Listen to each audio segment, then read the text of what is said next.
Bonjour à tous, bienvenue à Bonjour chez vous. C'est déjà la dernière journée de cette belle semaine. Oui, nous avons crucifié la chair chaque jour un peu plus. Aujourd'hui, on l'achève, on la met à terre, on la piétine et on devient des êtres pleinement spirituels. Alléluia! Je sens que je suis seule sur ce plateau. Vous êtes avec moi? On se rebelle, lui. C'est clair, c'est clair. Frank, il est figé. Faut appuyer sur un bouton pour que tu redémarres. Ça va être une super émission. Frank, il est rebelle d'émission en émission de toute façon. Pas besoin de faire d'efforts. Ça va bien? Est-ce que vous avez nourri votre chair cette semaine ou au contraire? Aurélie, toi surtout, toi? Je regarde vers toi. Pas du tout, pas du tout. Non, c'est beau! Est-ce que tu es dans le Il y en jugement a qui vont d'Aurélie? dire, c'est clair, je critique et je suis dans le scandale! Il y en a qui peut-être... Mais il faut pas rire de ces choses. Ah, bah, Ouais, ça- mais on rit ça- quand même. on rit quand même. Ça fait du bien de de marcher rire. par la chair, tu vois, il faut pas rire oui. de ça, mais on rit de ça, Aurélie. Tu peux continuer. Aurélie, on peut plus. Non, ouais. Je pense que la force de Bonjour chez vous, c'est qu'on sait rire des choses, mais on sait être très sérieux aussi. Ouais. Et ça, C'est c'est un vrai. bel équilibre. Même à même. Donc aujourd'hui, même à MC, ça c'est vrai. Parfois on rit peut-être un peu trop MC. Aujourd'hui, on parle de la rébellion. Je sais absolument pas comment on le prononce. Comment l'être sous toutes ses formes. Oui, sous toutes ses formes, tu vois. Donc ça peut être rebelle ou Oh, mon Dieu. rébellion. Et il déforme tous les thèmes de la semaine, en On fait. va faire ça. On va voir qu'il y a plusieurs formes et parfois même on s'en rend pas compte, mais on a de la rébellion en soi. On peut avoir des attitudes rebelles sans même s'en rendre compte. Et il faut être vigilant. Donc on va parler de tout ça et on va voir également les conséquences de la rébellion sur nous-mêmes. Et Aurélie, on t'écoute. Tu as toute la parole. Parle-nous. Dans la pensée du jour. Je me demandais si je peux me révéler et ne pas faire de pensée de Ah, tu peux, écoute, tout est possible. Moi, je vous laisse une totale liberté. Je n'ai aucun pouvoir sur vous. Ah non, Frank peut faire ça, mais pas moi. C'est vrai que tu l'as jamais fait mince, tu viens de lui donner une idée, c'est terrible. En tout cas, quand on parle de rébellion, on parle de quoi, en fait? On parle d'une attitude de résistance. C'est une attitude qui vient résister, comme ça, à Dieu et à sa parole, ou même à l'autorité que Dieu a établie. Et c'est pas seulement une désobéissance extérieure, mais c'est vraiment un état de cœur. C'est lorsque le cœur refuse la volonté de Dieu. Et on va voir dans la pensée... Hein? Pardon, excuse-moi. On va voir dans la pensée que... T'as fait encore. J'ai rien fait. Non, excuse, tout va bien. On va voir dans cette pensée que la rébellion peut prendre plusieurs formes. Et il y a le fait de refuser d'obéir à la parole. Ça, c'est une des formes que la rébellion peut prendre. Ça veut dire qu'on sait ce qui est juste, on sait ce qu'il faut faire, mais on choisit de ne pas le faire. On sait qu'avoir des relations sexuelles hors mariage, c'est pas bon, c'est pas conforme à la parole, mais on choisit de les avoir quand même. On sait qu'il faut pardonner, mais on choisit quand même de ne pas pardonner. En faisant ça, on peut avoir plusieurs justificatifs autour, mais on est rebelle à la parole de Dieu lorsqu'on se lance sur ce chemin-là. Une autre forme aussi de rébellion qu'on va voir, c'est résister à des autorités que le Seigneur a établies. Vous voyez, ça peut être une autorité parentale. La Bible nous demande d'honorer nos parents. Ça peut être des autorités spirituelles. Et comment ça va se manifester parfois, cette rébellion-là? Ça va se manifester avec des murmures ou des critiques, le refus d'écouter des parents, le refus d'écouter les autorités spirituelles. Et ça, c'est important de garder nos cœurs par rapport à ça, parce que, en fait, il ne faut pas être un béni oui-oui. C'est pas ça qu'on est en train de dire. Que si tu n'es pas d'accord, tu dis rien, tu acceptes tout. C'est pas ce qu'on est en train de dire. Mais ici, rappelez-vous, on a vu sur une attitude de cœur. Il faut avoir un cœur qui est enseignable, un cœur qui est prêt à respecter l'autorité qui a été établie, parce que, comme la Bible nous dit, ça vient de Dieu. Une autre chose, une forme aussi de rébellion, c'est parfois, vous allez voir, il y a vraiment des personnes qui s'entêtent dans leur choix personnel. Du style, je préfère mon plan plutôt que le plan de Dieu. Donc, le plan de Dieu, il est là, mais je préfère mon plan. Un peu comme Jonas a fait dans la parole de Dieu, c'est qu'il connaissait la volonté de Dieu, mais lui, il avait son plan et il voulait absolument que ce soit son plan à lui qui arrive. Et parfois, humainement, on est comme ça. On va choisir nos propres plans. On va choisir de faire des choses que on sait que le Seigneur ne nous a pas demandé de faire. Et parfois, on connaît même l'appel de Dieu qu'il y a sur nos vies, mais on fuit cet appel-là parce que on veut tout simplement faire autre chose. Ça aussi, c'est une forme de rébellion qu'il faut faire attention à ça. Ou alors même, parfois, on choisit de s'appuyer sur nous-mêmes. On a parlé de la chair cette semaine, qui aime bien s'appuyer sur elle-même, qui n'aime pas dépendre de Dieu. Elle veut s'appuyer sur elle-même. C'est un peu comme une rébellion cachée qui est là. On ne va pas forcément dire ça de nos bouches, mais à l'intérieur de nous, dans notre façon de faire, on s'appuie sur nos propres forces et on laisse Dieu de côté. Il y a aussi une rébellion silencieuse que je pense qu'on peut parler aujourd'hui. C'est quand même important. Parfois, on peut donner l'apparence extérieure que j'obéis à ce que tu me dis, mais à l'intérieur, mais pas du tout. Tu vois, comme l'histoire de cet enfant qu'on raconte souvent, que son père lui demande de s'asseoir. Il boude un peu, il s'assoit et puis il dit à son père, oui, je suis assis là à l'extérieur, mais je suis debout dans mon cœur. Tu vois, c'est comme le petit. Il a obéi, certes, mais dans l'attitude, il n'y a pas de soumission, donc il est dans la rébellion. Donc on comprend à travers tous ces exemples, je fais exprès d'en prendre plusieurs, pour montrer que la rébellion peut vraiment prendre plusieurs formes. Et ça ne concerne pas que des enfants. Parce que parfois, on dit « Ah, mais toi, tu es un enfant rebelle et tout, etc. » Mais même en tant qu'adulte, on peut avoir ce cœur-là où on n'est pas soumis les uns aux autres, ce cœur où on s'entête dans des choses qu'on sait que ce n'est pas la volonté de Dieu. On connaît la parole, mais on se dit, peut-être que je ne le ferai pas. On peut avoir ce cœur-là. Et la rébellion a aussi des conséquences qui peuvent être graves parce que ça peut rompre ta relation avec Dieu. Ça, c'est quelque chose qui est quand même difficile. La rébellion ouvre des racines, des portes d'entrée pour le diable.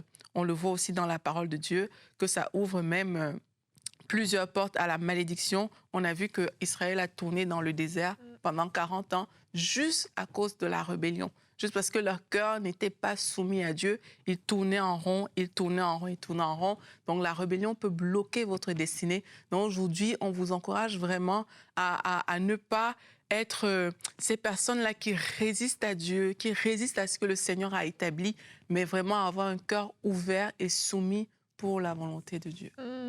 Et oui, il y a des conséquences terribles à la rébellion. Et on va regarder ensemble tout de suite notre verset du jour qui va nous emmener dans une histoire que Moïse a vécue. Il a connu la rébellion, Moïse. Il en a subi quand même pas mal. Allez, on va aller dans Nombre 16 et je vous invite à lire vraiment tout le chapitre. On va le survoler très rapidement. Nombre 16, versets 2 et 3. Ils se soulevèrent contre Moïse avec 250 Israélites. Quand on dit « ils », on parle de Coré, Dathan et Abiram, pardon. Dis-le 3 fois sans rire. Non, merci.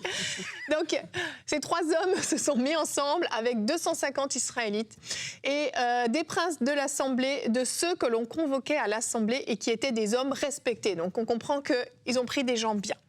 Ils se rassemblèrent contre Moïse et Aaron et leur dirent « En voilà assez !»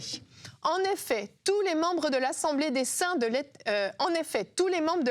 sont saints et l'Éternel est au milieu d'eux. Pourquoi vous élevez-vous au-dessus de l'Assemblée de l'Éternel? Donc là, ils se rebellent clairement contre leur autorité, contre le fait que Dieu leur parle à eux. Et en gros, ce qu'ils veulent dire, c'est Dieu peut très bien nous parler à nous. Ensuite, Moïse va les convoquer. On va voir ce qui se passe au verset 12. Moïse fit appeler donc Dathan et Abiram, fils d'Eliab, mais ils dirent « Nous ne monterons pas. » Donc, ils se font convoquer pour discuter, au moins face à face, mettre les choses au clair. Non, ils refusent de monter. « Cela ne suffit-il pas que tu nous aies fait sortir d'un pays où coule le lait et le miel pour nous faire mourir au désert? Faut-il encore que tu domines sur nous ?» Grosse rébellion. Comment ils vont finir? Les 3, la terre va s'ouvrir, littéralement. Ils vont être engloutis avec toute leur famille. Et les 250 qui s'étaient rebellés vont tous périr. Donc oui, il y a des conséquences à la rébellion. En fait, cette histoire, je vous invite vraiment à la lire parce qu'on voit plein de caractéristiques de la rébellion. On voit comment ils vont se rebeller au départ parce qu'ils estiment que Moïse s'est placé au-dessus d'eux. Et souvent, c'est ça. C'est cette petite racine très discrète de dire Oui, mais moi aussi, je peux D'orgueil. entendre Dieu, exactement, d'orgueil. Moi aussi, je peux l'idée. Moi aussi, si on parle de l'Église, moi aussi, je serai un très bon pasteur et je ferai peut-être même mieux que mon pasteur ou c'est vis-à-vis des parents. Moi, je connais toutes choses. Moi, je sais déjà toutes choses. Pourquoi mes parents vont-ils m'enseigner? Ça part, oui, de cette petite pointe d'orgueil. Et au départ, c'est... Simplement, je considère qu'il n'y a personne qui peut être au-dessus de moi parce que je sais les choses, parce que moi, je sais comment faire. Et ça, c'est terrible, parce que c'est comme ça que ça commence. Et c'est des pensées qui viennent dans ta tête. Mais finalement, si on regarde l'histoire, il va aller jusqu'à lui reprocher de les avoir libérés de l'esclavage. C'est tellement fou, toute cette histoire. Vraiment, méditer l'histoire. Oui, mais parce Lisez que... jusqu'au chapitre 28, s'il vous plaît. On pourrait comprendre tout le reste. Mais non, mais c'est super intéressant de voir comment, de quoi ça part, mais jusqu'à non, mais c'est perdre. sûr. On perd le bon sens à un moment donné. Quand on tombe dans la rébellion, au départ, peut-être qu'il y a quelque chose qui semble fondé, mais à un moment donné, on perd tout bon sens. Et par orgueil, tu persévères dans ta rébellion, qu'à un moment donné, tes yeux s'ouvrent et tu te dis, mais je suis fou d'être là-dedans. C'est comme des fois, comprenez-vous ce que je veux dire? Oui. C'est comme quelqu'un, à un moment donné, il raconte un mensonge, et puis finalement, il n'y a plus rien qui tient la route, mais il s'entête à tenir son mensonge, mais tout le monde sait qu'il est fou de tenir son mensonge, mais voilà. Mais c'est comme C'est ça. comme lié à un moment donné parce que tu es allé trop loin et tu n'oses plus t'arrêter. Et par orgueil, tu ne reconnais pas que c'est n'importe quoi ce que tu as fait ou comment tu agis et tout ça. À un moment donné, il faut que ça brise. Eux, ils ont une conséquence, puissante conséquence qu'ils ont eue là. Fou, le sol qui s'ouvre, T'imagines? c'est violent. Ouais, Ils sont descendus immédiatement. C'était fini, en fait, pour eux. Ils sont pas morts, en fait. Ils ont été engloutis. Et c'est comme quelque chose que tu ne t'imagines jamais que ça peut t'arriver. Vivant. Oui. Tu t'imagines pas en marchant sur le parking de MCI qui va t'engloutir soudainement. Tu vois, ils étaient là dans leur rébellion, ils se croyaient fiers, et là, soudainement, ça arrive. Mais qu'est-ce que moi, je veux dire? C'est... Il y a souvent des rébellions, des formes de rébellion qui vont avoir commencé étant enfants et qui sont encore là, adultes à 50 ans. Mm-hmm. Parce que quelqu'un a vécu quelque chose de traumatisant, Avec une qu'on autorité. n'enlève rien, autorité, ou même un autre, admettons, quelqu'un vit une forme d'attouchement, vit quelque chose de terrible.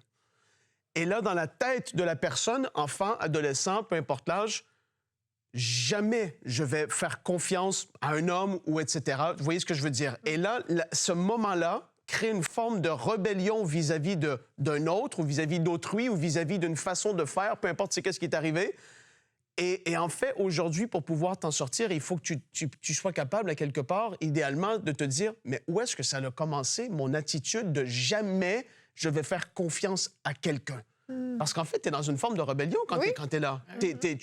Tu feras jamais confiance à qui que ce soit. Qu'est-ce qui a déclenché ça? Et est-ce qu'on arrive à savoir qu'est-ce que c'est et de dire, ben là, je vais être sérieux devant le Seigneur, mature, et Seigneur, je veux pardonner cette personne-là parce que je veux sortir de cette forme de rébellion, parce que ça a commencé il y a peut-être 30 ans, et aujourd'hui, tu souffres de ça et tu t'es entêté, comme on a dit, de jamais je dirai ça. Et là, tu te rends compte qu'aujourd'hui, en fait, je suis en train de vivre une forme de rébellion à ce que Dieu me dit dans sa parole et je veux en sortir. Ouais. Et là, il faut arriver qu'à être capable d'être humble et de se dire, ça a commencé quand, ce truc? Et est-ce que je peux relâcher le pardon? Est-ce que je peux relâcher telle personne? Est-ce que je peux dire que je me suis trompé? Mais ça demande de l'humilité, de pouvoir sortir de ça. Parce que souvent, ceux qui s'entêtent dans ça, c'est terrible parce que c'est de pire en pire. Oui, et même aussi, ça peut venir tu vois, des accumulations de frustration aussi. Ouais. La rébellion peut venir de ça. C'est qu'au départ, peut-être tu as pris des choses, tu prends, mais à un moment, la frustration est tellement accumulée que c'est comme il y a un blocage. Comme tu disais tout à l'heure, il y a quelque chose qui bloque, qui dit que non, plus jamais. À ce niveau-là, je veux même plus. C'est comme on ferme une porte. Et moi, je pense que c'est important ici de parler de certaines choses. Tu vois, dans l'histoire que tu as lue tout à l'heure, on les a convoqués pour qu'ils parlent. Tout à fait. Donc, ils auraient pu vraiment venir s'asseoir et dire, nous, on ne comprend pas telle chose et telle chose et telle chose et telle chose. Et ils se seraient peut-être mis d'accord à un niveau pour pouvoir avancer ensemble. Mais parfois, on ne parle pas, on ne dit rien. Mais dans le cœur, il y a des choses qui montent, ça monte, ça s'accumule. Avec le temps, ça s'accumule. Et demain, tu te retrouves en face des personnes, tu lui dis un truc simple, ils te balancent un truc. Ça vient d'où? ça vient d'un cœur qui est rebelle. Demain, la personne n'arrive plus à respecter. La personne n'arrive plus à se positionner peut-être dans la position dans laquelle elle était. Et c'est partout que ça peut arriver. Ça peut arriver dans une église, ça peut arriver dans un lieu de travail, à la maison.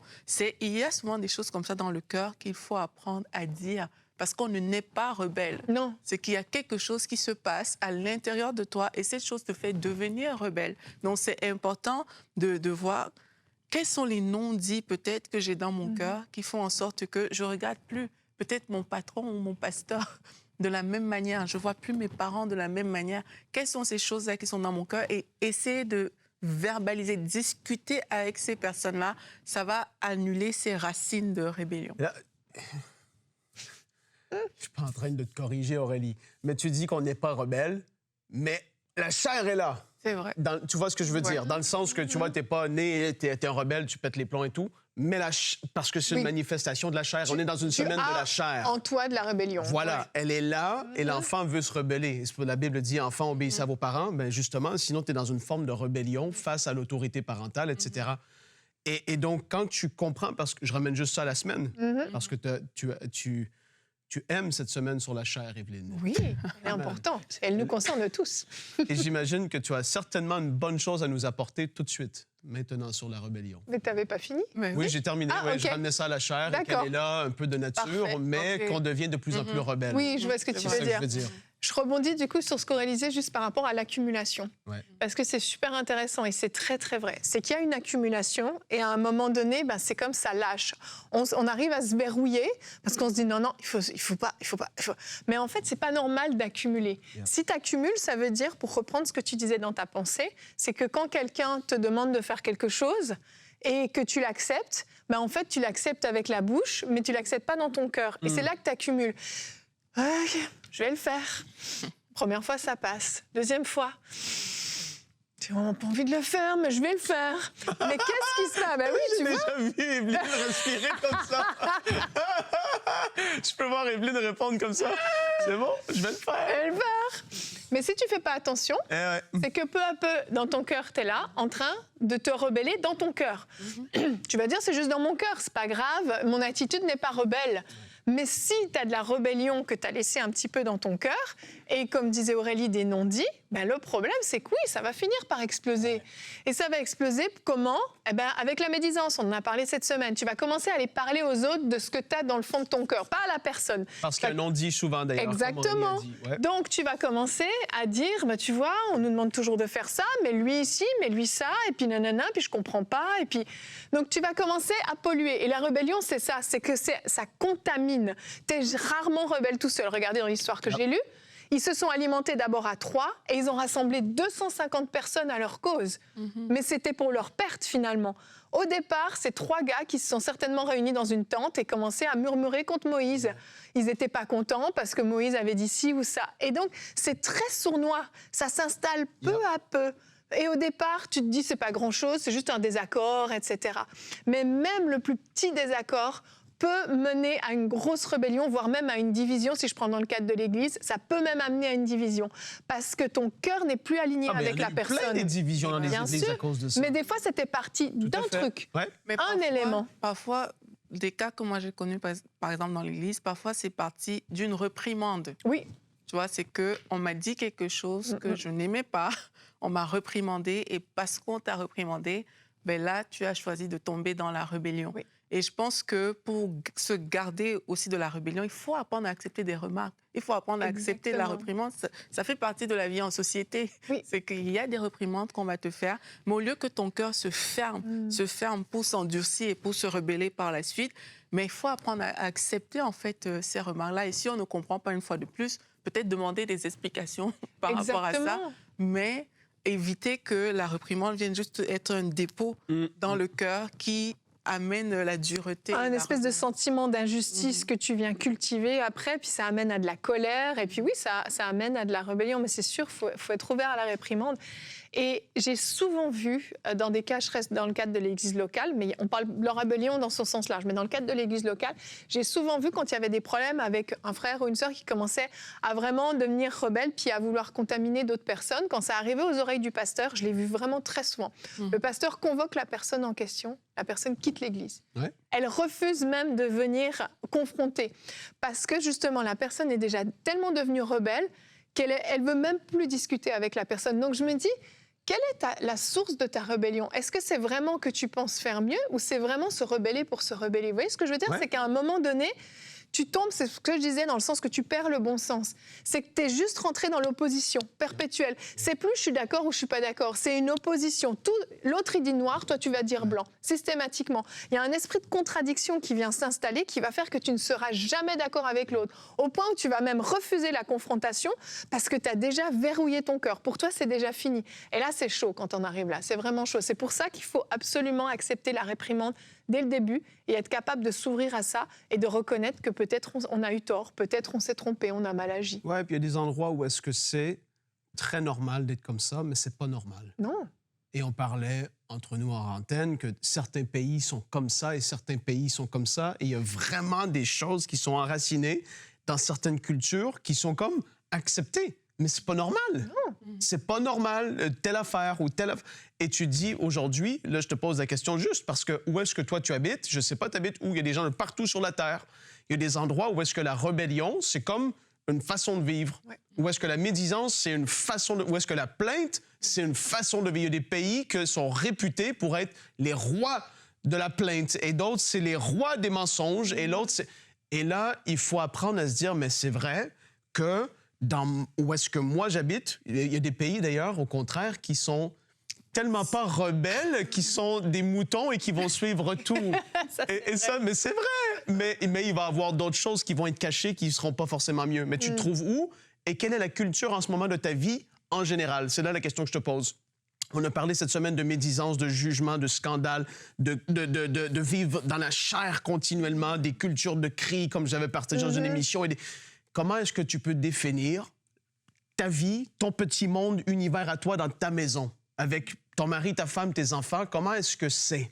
Est-ce que c'est quelque chose où on cultive un peu le royaume et les façons de vivre du royaume, ou est-ce que justement on est en train de couper à la racine la rébellion? Quand un enfant veut commencer à... On n'est pas en train de juste crier dessus, mais on y explique. Non, il ne faut pas faire comme ça parce que tu es en train d'instaurer une culture qui est saine dans ta maison, une façon de vivre. Et c'est trop facile de dire, mais ça a toujours été comme ça et j'ai juste vu ça. Mais soit la personne qui va briser, qui va changer l'exception de ta famille et de ton pays, où est-ce que tu te trouves aujourd'hui. La rébellion, il ne faut pas que ça soit présent parce que ça amène des secrets, ça amène des trucs sournois, cachés, en fait. c'est sournois, c'est horrible. Il faut faire attention. Et si on se rend compte aussi qu'on est rebelle, ben, il faut prendre des actions. Mais oui, tu vois, bien parce sûr. que la chair, comme on a vu tout au long de la semaine, oui, elle peut se manifester de différentes manières. Mais à un moment, on a parlé un peu tout à l'heure qu'il faut apprendre à s'humilier. Oui. Et je pense que même, peut-être vous nous écoutez aujourd'hui, vous dites, mais moi, j'ai toujours marché dans la rébellion.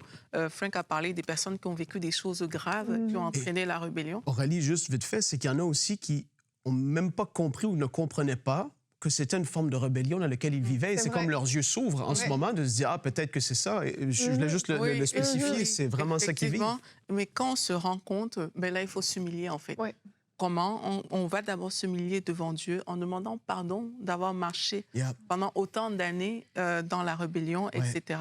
Et puis aussi, il y a peut-être des personnes devant lesquelles vous devriez vous humilier. Il y a peut-être des personnes que votre attitude a vraiment déshonorées. Et c'est comme ça qu'on combat un mal. Hein. C'est vraiment en sachant que, OK, je l'ai fait dans la vie de telle personne. Voici ce que ça a produit dans cette église. Voici ce que ça a produit. Allez demander pardon. Et alors que vous demandez pardon comme ça, ben Dieu est fidèle, comme la Bible dit, pour nous pardonner. Les hommes aussi, quand on s'humilie sincèrement, ben, les hommes aussi pardonnent, tout simplement. Et je pense qu'il y a peut-être plusieurs personnes qui devront choisir ce chemin de la repentance et décider à partir d'aujourd'hui que mon cœur sera soumis. Tu vois, mon premier réflexe, c'est pas de m'opposer, de dire non, de dire mon cœur sera soumis à autrui. je veux écouter, je veux discerner avant de dire non, avant d'avoir un cœur fermé, avant de résister à cette autorité, à mon patron, à mon collègue. Je veux écouter, je veux entendre, je veux avoir les conversations qu'il faut avoir à certains moments et n'ayez pas peur de ces choses-là parce que c'est comme ça qu'on soigne ces choses. On soigne en acceptant d'affronter les réalités que cela a produit et en s'humiliant devant le Seigneur. Femme de prière, Aurélie, est-ce que tu veux prier? On termine Oui, l'émission. on peut Je pense que prier c'est le bon temps pour Ces ça. personnes qui souffrent. Alléluia. Seigneur, on te dit merci. Merci parce qu'on croit qu'aujourd'hui, tu mets du doigt sur certaines choses qui étaient cachées. Tu l'as fait tout au long de la semaine. Yeah. Tu es venu toucher, Seigneur, des choses qui étaient profondément ancrées. Tu les as mis à la lumière. Et on sait que lorsque la lumière resplendit dans les ténèbres n'ont pas d'autre choix que de s'enfuir. Alors je te dis merci pour toutes ces personnes, Seigneur, qui sont là en train de se repentir de toute cette rébellion, de toutes ces œuvres charnelles qui ont été manifestées durant tant d'années. Merci pour cette repentance qui est en cours et merci pour la transformation des cœurs. Seigneur, tu transformes les cœurs en profondeur. Quelqu'un dont le cœur était devenu dur. Seigneur, merci parce qu'aujourd'hui, l'œuvre de l'Esprit rentre dans ce cœur et il y a une transformation. Il y a un avant, il y a un après. Par la puissance du nom de Jésus-Christ, tu viens briser les chaînes qui s'étaient enracinées dans ces cœurs-là, Seigneur, au nom de Jésus. Et Seigneur, on prie pour toutes les personnes qui sont en proie à toute forme d'œuvre charnelle, que ce soit les colères exagérées, des choses vraiment qui proviennent de la chair. Et nous venons déclarer que ces liens sont brisés par la puissance du nom de Jésus-Christ, que ces choses qui avaient du mal à partir dans la vie des frères, dans la vie des sœurs, au nom de Jésus, nous renversons ces choses et nous proclamons la vie de Dieu. Nous proclamons la vie de Dieu sur tout ce que la chair avait produit comme fruit. Nous proclamons la vie de Dieu au nom de Jésus-Christ. Seigneur, merci. Merci parce que tu nous apprends même à vivre. Tu nous apprends à poser des actions de vie, des actions inspirées par l'Esprit. Tu apprends à quelqu'un à renverser ses œuvres de la chair et à manifester l'amour, manifester l'humilité, manifester, Seigneur, ta douceur, ta joie. Merci, Seigneur, pour tout ce que tu fais dans nos vies à tous. Amen. Amen. Merci, Seigneur. Amen. Yeah. Merci à tous les deux pour cette émission. Ça a été une semaine très, très riche et vraiment, comme Aurélie l'a prié, que ça puisse porter du fruit et que les fruits de l'Esprit puissent vraiment dominer continuellement. Gardons-nous remplis du Saint-Esprit. Alimentons avec le parler en langue, avec des louanges, avec des psaumes et des hymnes, comme le dit la parole, que vraiment on soit continuellement remplis du Saint-Esprit et nous n'accomplirons pas les désirs de la chair. Que Dieu vous bénisse. On se retrouve la semaine prochaine. Passez un bon week-end. Bye.